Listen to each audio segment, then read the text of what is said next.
गोठ हो यो, केन्द्र त के हुन्थ्यो, यो गोठ जस्तै छ। यहाँ चाहिँ हामी छौँ, हाम्रो भाइहरू छन् मसँग। हामी चाहिँ यहीँ खाने, यहीँ सुत्ने, यहीँ बस्ने, यहीँ काम गर्ने, बाहिर चाहिँ ननिस्किने।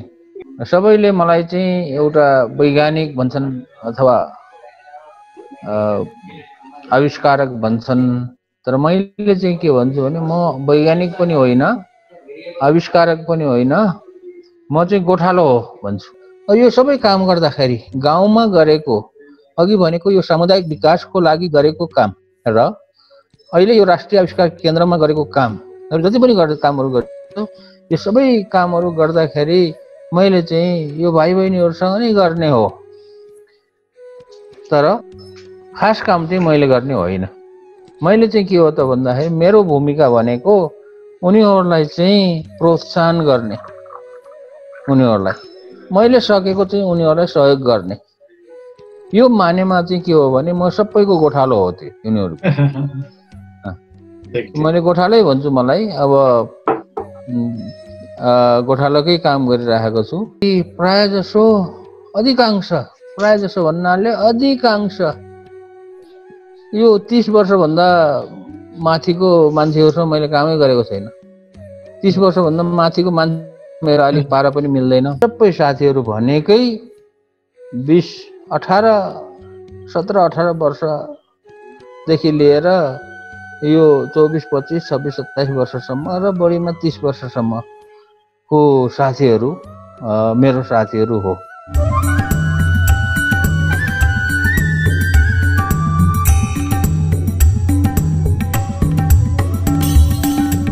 यो मैले पहिल्यैदेखि भन्ने गरेको कुरा के छ भने सबैले मलाई चाहिँ एउटा वैज्ञानिक भन्छन् अथवा आविष्कारक भन्छन्, तर मैले चाहिँ के भन्छु भने म वैज्ञानिक पनि होइन, आविष्कारक पनि होइन, म चाहिँ गोठालो हो भन्छु। किनभने वैज्ञानिक मैले अहिलेसम्म यो जो कामहरू गरिरहेको छु यो 28 वर्ष भयो। 28 वर्षको अवधिमा 28 वर्ष भनेको मैले कहाँबाट गनेको हो भने अमेरिकाबाट फर्केको पनि 28 वर्ष भयो। र यो 28 वर्षको अवधिमा म चाहिँ झन्डै 22 वर्ष त 22 होइन 24 वर्ष जति चाहिँ म त गाउँमै बसेँ। काठमाडौँमा म बस्दै बसिनँ। र अब गएको यो 3-4 वर्षको अवधिमा जब यो राष्ट्रिय आविष्कार केन्द्रको सुरुवात गरियो, एउटा ठाउँ यो छ, यो कीर्तिपुरमा त्रिभुवन विश्वविद्यालयभित्र। त्यसपछि चाहिँ म अलि धेरै समय चाहिँ यहाँ बिताइरहेको छु। र यो गाउँमा छँदाखेरि पनि 27 वर्ष भनौँ 22 वर्षसम्म 22-23 वर्षसम्म गाउँमा बस्दाखेरि पनि म चाहिँ अब गाउँघरको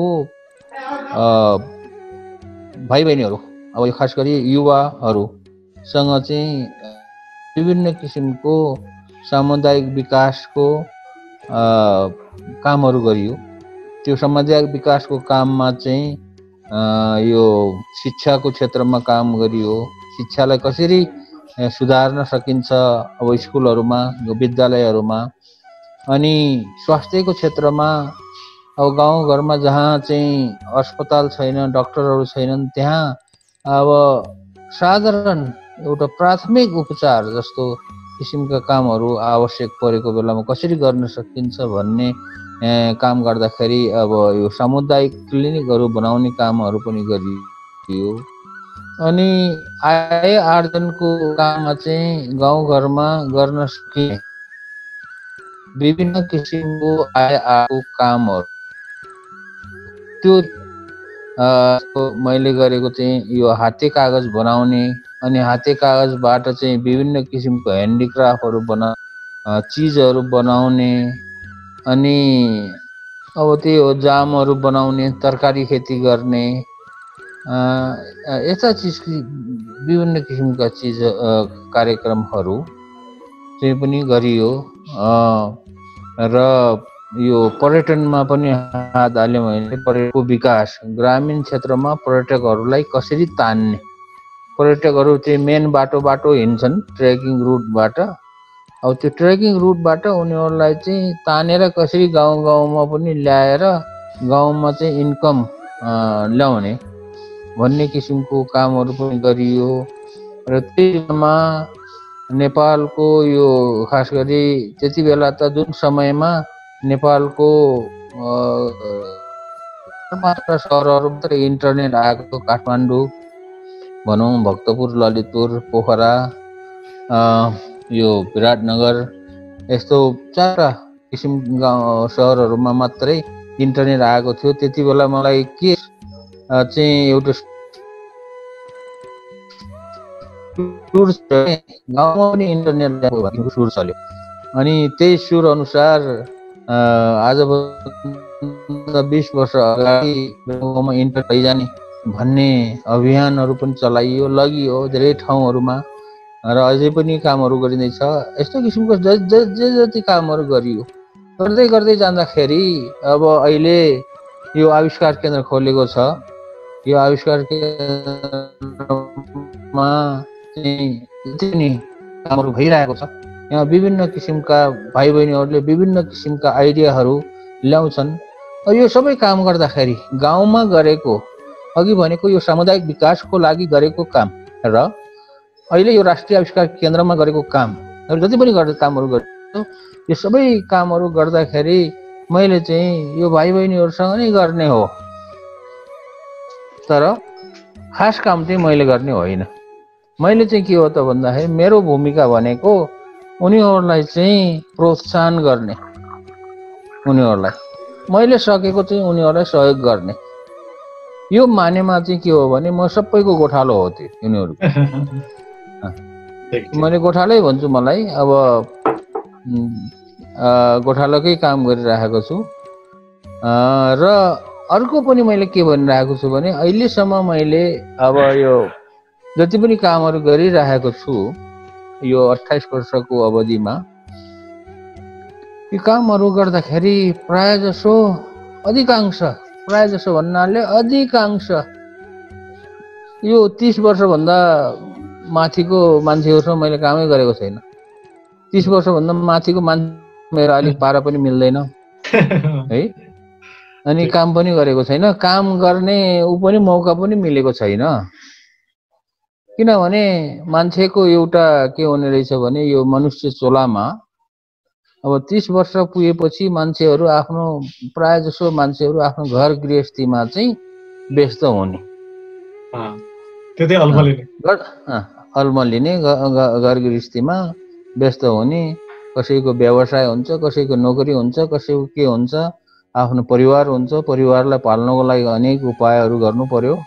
गर्दाखेरि चाहिँ त सबै व्यस्त हुने रहेछन् 30 वर्ष नागिसकेपछि। अब नेपालको हिसाबमा त अब 25 वर्षमै पनि हुन्छन्, अथवा अहिले अलि ढिलो बिहा गर्न थालेका छन् मान्छेहरूले नेपालीहरूमा पनि।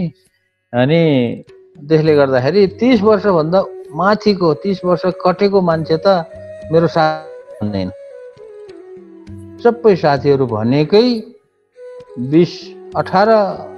17-18 वर्षदेखि लिएर यो 24, 25, 26, 27 वर्षसम्म र बढीमा 30 वर्षसम्मको साथीहरू मेरो साथीहरू हो।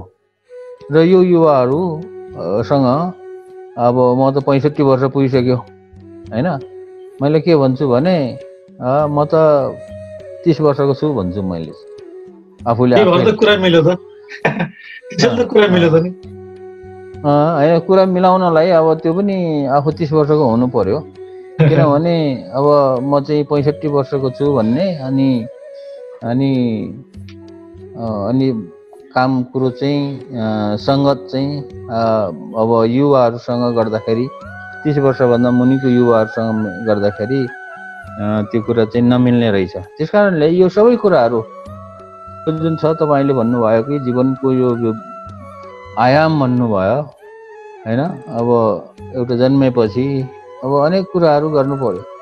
र मैले जति धेरै अब हुन त धेरैले गरे होला नि, मैले पनि मेरो जिन्दगीमा धेरै कुराहरू गरियो। एउटा जीवन त एउटै हो हैन।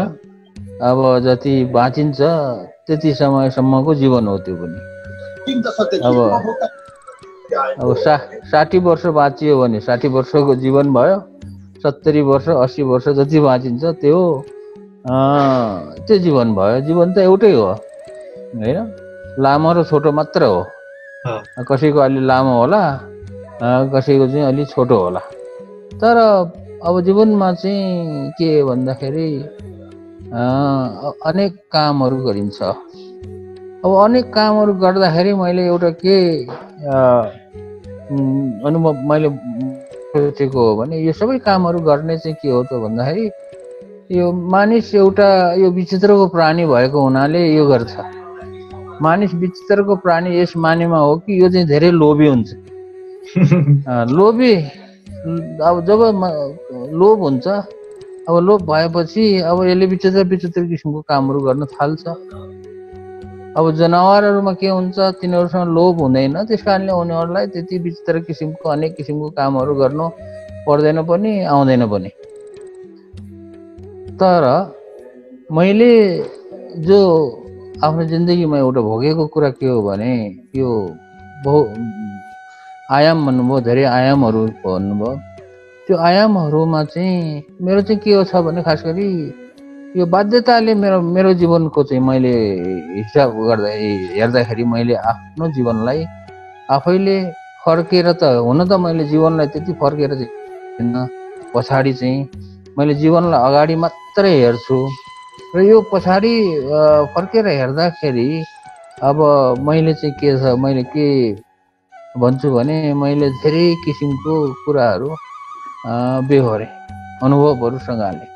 अब त्यो अनुभवलाई चाहिँ कसैले पनि यसो पनि भने हुन्छ कि मैले जीवनमा धेरै हन्डर खाएँ भनेर पनि भन्छु। किनभने अब त्यो हन्डरले चाहिँ के गर्दो रहेछ भने अनुभव ल्याउँदो रहेछ।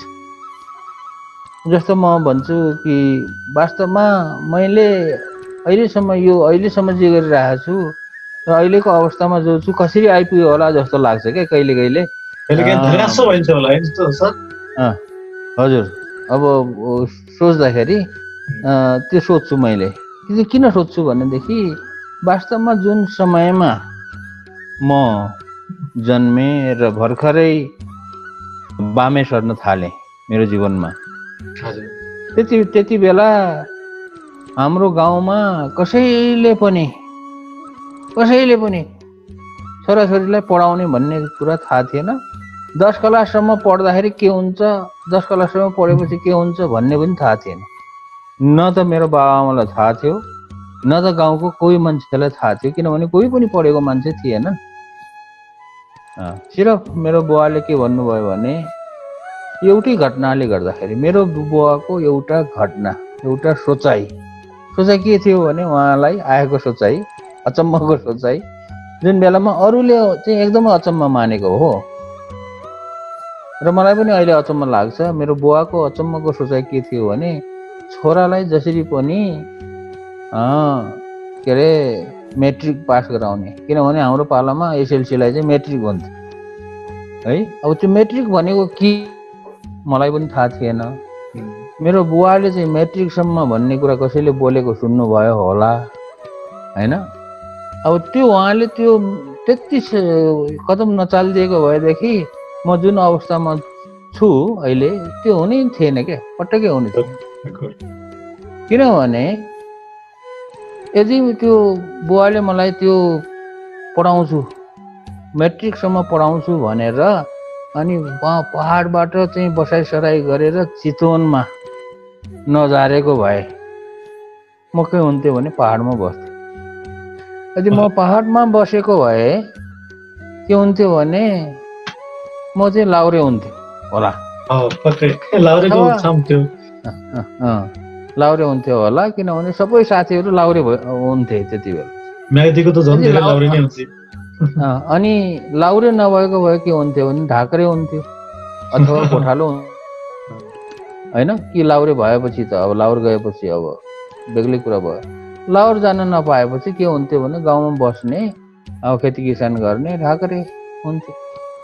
तर एउटा निर्णयले गर्दाखेरि चाहिँ के भयो भन्दाखेरि त्यो भएर अनि म चाहिँ एसएलसीसम्म पढेँ। एसएलसी पढेपछि अब बल्ल बल्ल 12 क्लाससम्म पढेँ त्यति बेला।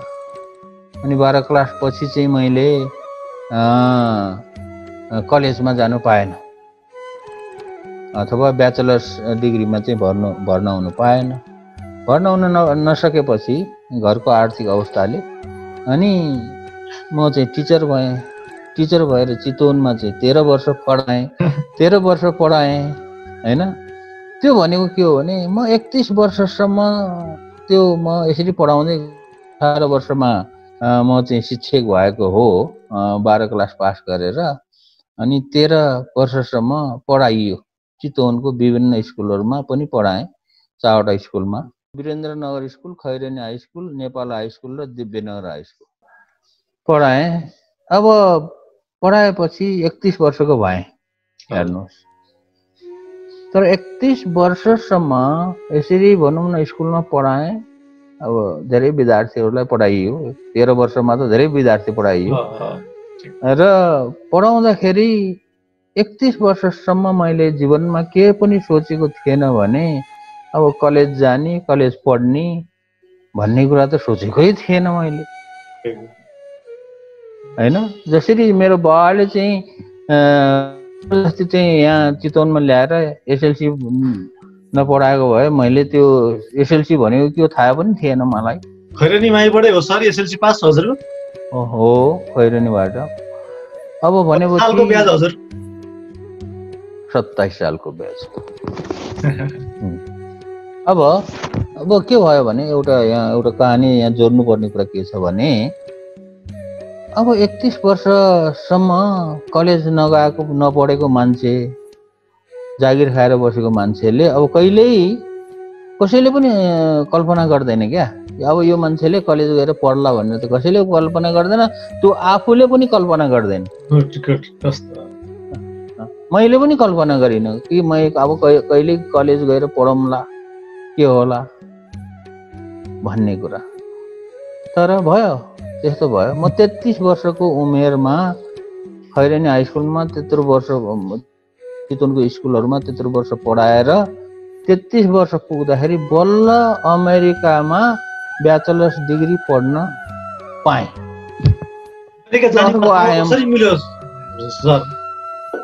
त्यो त लामो कहानी छ है। त्यो के हो भने संक्षेपमा भन्दाखेरि के हो भने उति बेला अब अमेरिका पढ्न जाने अहिलेको जस्तो अमेरिका के अरे अस्ट्रेलिया, क्यानाडा जाने भन्ने चलनहरू पनि थिएन। कोही पनि गएको पनि थिएन र यो कसरी जाने भन्ने प्रोसेसहरू पनि केही पनि थिएन हैन। अब थाहा थिएन।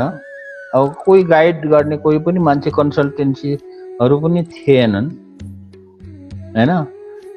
अब के भयो भन्दाखेरि म काठमाडौँमा आएँ, जागिर छोडेर काठमाडौँ आएँ।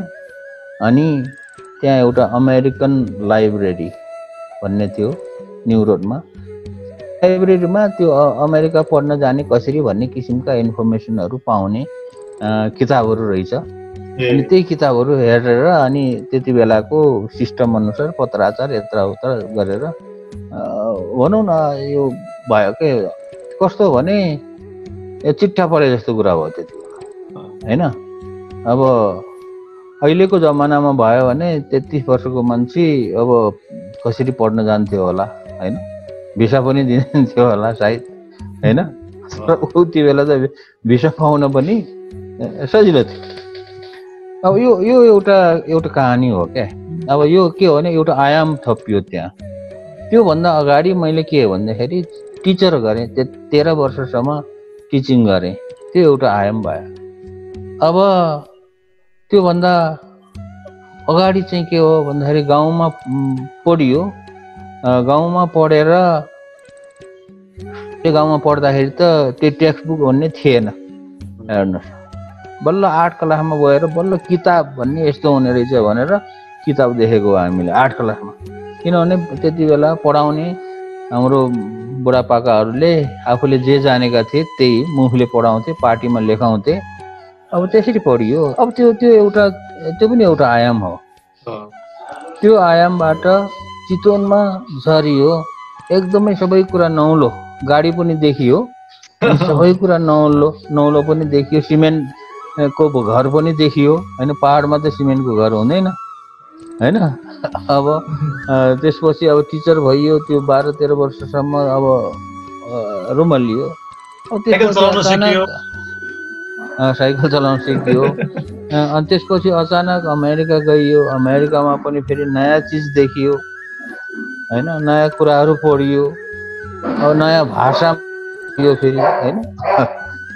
अब यस्तो किसिमले त्यो भयो। अब त्यसपछि पढाइ सिद्धिएपछि फेरि अर्को कहानी सुरु भयो, अथवा अर्को आयाम सुरु भयो। अब नेपाल आएँ।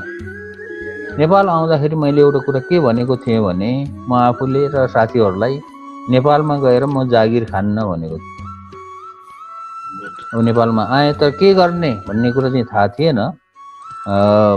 नेपालमा आएर जागिर खान्न मैले भनेको थिएँ र नेपालमा आएर अमेरिकामा पढेर नेपालमा आएर मैले जागिर खोजिनँ, कहीँ पनि जागिर खोजिनँ। किनभने मैले जागिरै खान्न भनेर आएको थिएँ। किनभने एक किसिमले भन्दाखेरि म चितवनमा 13 वर्ष पढाउँदाखेरिको जागिर खाएको अनुभव थियो नेपालको। अब नेपालमा अब पहिला अनुभव नभएको भए त हुन्थ्यो होला।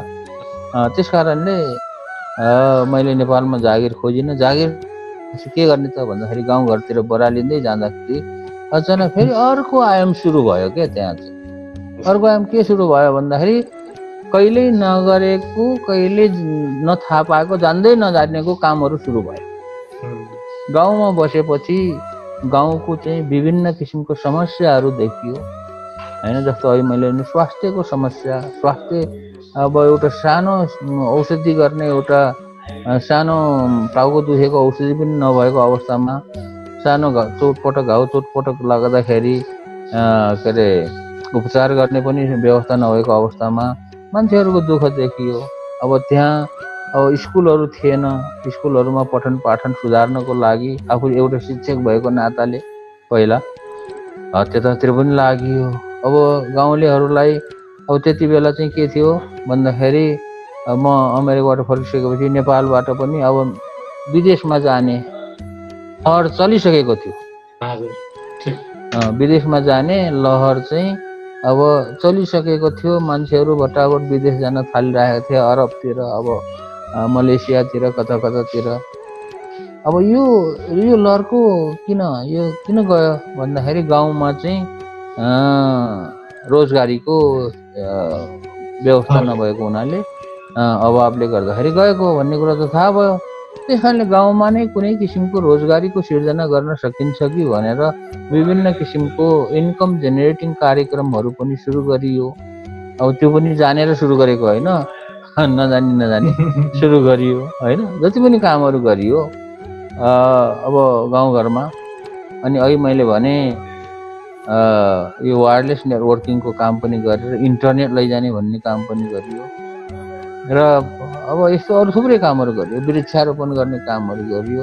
यो चाहिँ के हो भन्दा यो अमेरिकाबाट फर्केको यो चाहिँ झन्डै 20-22 वर्षको समय चाहिँ फेरि अर्को एउटा आयाम थियो मेरो त्यहाँ।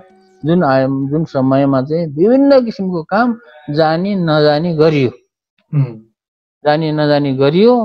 अब त्यो जानी नजानी गरेको काम चाहिँ खास गरी जनताहरूसँग मिलेर गरियो, युवाहरूसँग मिलेर गरियो। त्यसले चाहिँ समाजमा केही किसिमको सकारात्मक प्रभावहरू पनि पार्यो होला होइन। गाउँलेहरूलाई अलिकति राहत पनि भयो होइन। म पनि डुल्न पायो, गाउँको झन्डै मैले 200वटा जति गाउँहरूमा डुल्न पायो होइन। अनि रमाइलो भयो। यसरी काम गर्दै जाँदाखेरि के भयो भने एउटा समाज सेवाको रूपमा, एउटा सोसियल वर्करको रूपमा चाहिँ मैले काम गर्दाखेरि, यत्रो 20-22 वर्षसम्म काम गर्दाखेरि मलाई के अनुभव भएन भने कुनै दुःखको पनि अनुभव भएन। दुःख भयो भन्ने कुरा पनि अनुभव भएन। अब के अरे समय कति छिटो गयो भन्ने कुरा पनि अनुभव भयो। समय चाहिँ 20 वर्ष गइसकेछ हैन, तर अस्ति भर्खर आए जस्तो लाग्छ। त्यो किसिमले चाहिँ अब जीवन गयो, त्यो जीवनको यो पाटो चाहिँ त्यो अनुसार गयो। र यही क्रममा यसरी 20-22 वर्षसम्म अब जीवन बिताइसकेपछि के भयो भन्दाखेरि फेरि अर्को आयाम अहिले जो छ यो सुरु भएको छ हैन। त्यो अहिले आएको आयाम भनेको के हो भने अलि भिन्नै किसिमको। त्यो पहिला जो कामहरू गरियो त्यो काम र अहिलेको काममा चाहिँ अलि धेरै फरक छ। यसो हेर्दाखेरि उस्तै देखिन्छ। उति बेला मैले गाउँघरको फाइदाको लागि काम गरिरहेको थिएँ, समाजको फाइदाको लागि केही सानोतिनो गर्न सकिएन ठुल्ठुलो काम, तर सानोतिनो काम चाहिँ धेरै गरियो क्या। धेरै किसिमको कामहरू गरियो, जानी नजानी गरियो। अब त्यति बेला चाहिँ मलाई के लाग्थ्यो भने यसरी काम गरेर अब देशलाई चाहिँ राम्रो बनाउने, गाउँघरलाई राम्रो बनाउने भन्ने किसिमको थियो, त्यो हिसाबमा त्यो सोचाइ थियो। तर अचानक अब मलाई एउटा कुराले चाहिँ फेरि यो आयाम बदल्ने, अहिलेको जुन अवस्थामा जुन कामहरू गरिरहेको छ राष्ट्रिय आविष्कार केन्द्र मार्फत, यो गर्नुपर्ने एउटा चाहिँ कसरी आयो त यो अवधारणा, यो आयाम कसरी चेन्ज भयो भन्ने कुरा चाहिँ यसको एउटा सिम्पल एन्सर छ, साधारण एन्सर छ। त्यो के हो भनेदेखि यसरी 20-22 वर्षसम्म गाउँ गाउँमा डुलेर काम गर्दाखेरि र गाउँघरमा चाहिँ खास गरी हाम्रो युवा युवतीहरू अब विदेश पलायन भइरहेको छ, विदेश पलायन भइरहेको छ नगई। अब त्यो देख्दाखेरि चाहिँ दिक्क लाग्यो कि अब किन दिक्क लाग्यो भन्दाखेरि अब विदेश नगइकन कसैको अब छोराछोरीलाई पढाउने भनौँ खर्च पनि आउँदैन, घरमा नुन तेल पनि आउँदैन, लत्ता कपडा आउँदैन। विदेश त बाध्य भएर गएको, कोही पनि रहरले गएको त होइन। अब यो रहरले गएको भए एउटा कुरा हुन्थ्यो। अब यो बाध्य भएर गएको यसरी देख्दाखेरि मलाई के लाग्यो भने यो किन यिनीहरू यसरी जानु पर्यो त भन्दाखेरि बाध्य भएर जानु पर्यो। अब किन बाध्य हुनु पर्यो त भन्दाखेरि देशमा रोजगारी नभएर बाध्य भयो त्यहाँ।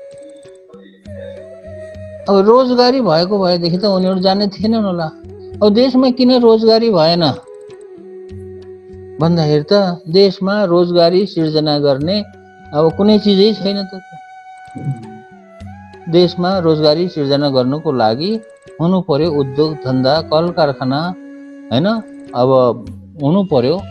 अब अनि रोजगारी सिर्जना गर्नको लागि त के भन्नु, यो दिमाग पनि हुनु, त्यसको माइन्ड जुन छ सेट त्यो पनि त हुनु पर्यो। नेपालीहरूमा फेरि के छ, रोजगारी सिर्जना गर्ने भन्ने किसिमको सोचाइ, त्यस्तो किसिमको संस्कार चाहिँ देखिएन। नोकरी गर्ने सोचाइ छ, मालिक हुने भन्दा है। अब जति पनि अहिले हामीले युनिभर्सिटीहरूमा हाम्रो पढाइरहेछौँ हामीले, कसैले पनि उनीहरूलाई चाहिँ उद्यमी बनाउने भनेर पढाएको त होइन नि। सबैले, मलाई पनि त्यही गरेको हो। अब हामीले आफ्नो छोराछोरीलाई पनि त्यही भन्छौँ, अब पढेर के गर्ने भन्दाखेरि जागिर खाने भन्दा अर्को उपाय देखेको छ। जागिर खाने, अब नेपालमा जागिर खाने, के अरे पाएसम्म नेपालमा खाने, पाएन भने विदेश जाने। तर जागिरै खाने, विदेश गए पनि कामै गर्ने, जागिर खाने। तर उद्यमी बन्ने भन्ने किसिमको चाहिँ एउटा चेतना चाहिँ छ भन्ने किसिमको चाहिँ सोचाइ संस्कार चाहिँ मैले देखिनँ। र यही नभएको हुनाले नेपालमा चाहिँ उद्योग धन्दाहरूको विकास नभएको रहेछ भन्ने कुरा मैले सिकेँ त्यो। अब अर्को कुरा के कुराले पनि मलाई चाहिँ अब हिट गर्यो भने दिमागमा, नेपालमा जति पनि चिजबिजहरू हामीले उपभोग गरिरहेका छौँ होइन। अब नेपालीहरू पनि अब संसारमा जे चिज पाउँछ नेपालमा पनि पाउँछ। जे चिजहरू हामीले उपभोग गरिरहेका छौँ ती सबै उपभोग गर्ने चिजहरू, वस्तुहरू विदेशबाट आयात हुन्छ। र अनि यो अर्थ मन्त्रालयको हामीले डाटाहरू हेर्दाखेरि के देख्छौँ भने हरेक वर्ष 92, 93, 94, 95% चिजबिजहरू हामीले आयात गर्दा रहेछौँ। हाम्रो निर्णयको जम्मा 4-5% रहेछ। अब यसरी आयात मात्रै गर्ने, निर्यात नगर्ने भनेपछि त के हुने रहेछ भनेदेखि त देश त गरिब हुने रहेछ। अनि यही कारणले गर्दाखेरि चाहिँ के भयो भन्दाखेरि अब हामीले यो व्यापार घाटा जो छ त्यसलाई घटाउनको लागि त निर्यात हुने चिज बनाउनु पर्यो। निर्यात हुने चिज बनाउनको लागि उद्योग धन्दाहरू खोल्नु पर्यो, कुनै व्यवसाय गर्नु पर्यो। कुनै व्यवसाय भन्ने चिज त्यसै हुँदैन। व्यवसाय हुनको लागि त अनुसन्धान गर्नु पर्यो, दिमाग लगाउनु पर्यो त्यहाँ। अब यो दिमाग लगाएर कुनै अनुसन्धान गरेर व्यवसायहरू गरेर त्यस्तो चिजबिजहरू के अरे निर्माण गरियो भने बल्ल चाहिँ अब आयात चाहिँ घट्ने रहेछ भन्ने कुरा थाहा भयो। त्यस कारणले जबसम्म हामीले हाम्रो देशमा हाम्रोहरूलाई जो चाहिँ एकदमै साहसिलो छ, जाँगरिलो छ अनि सृजनशील छ, अब ती जनताहरूलाई चाहिँ हामीले पालन पोषण गरेर उनीहरूको आइडियालाई चाहिँ पालन पोषण गरेर उनीहरूबाट कुनै चिज बनाएर उत्पादन गरेर अनि बजारमा ल्याउन सकेनौँ भने त्यो चाहिँ के हुन्छ भने हामी निर्यात मात्रै आयात मात्रै गरिरहनु पर्ने हुन्छ र यो आयात घटाउने मुख्य तरिका चाहिँ यो हो।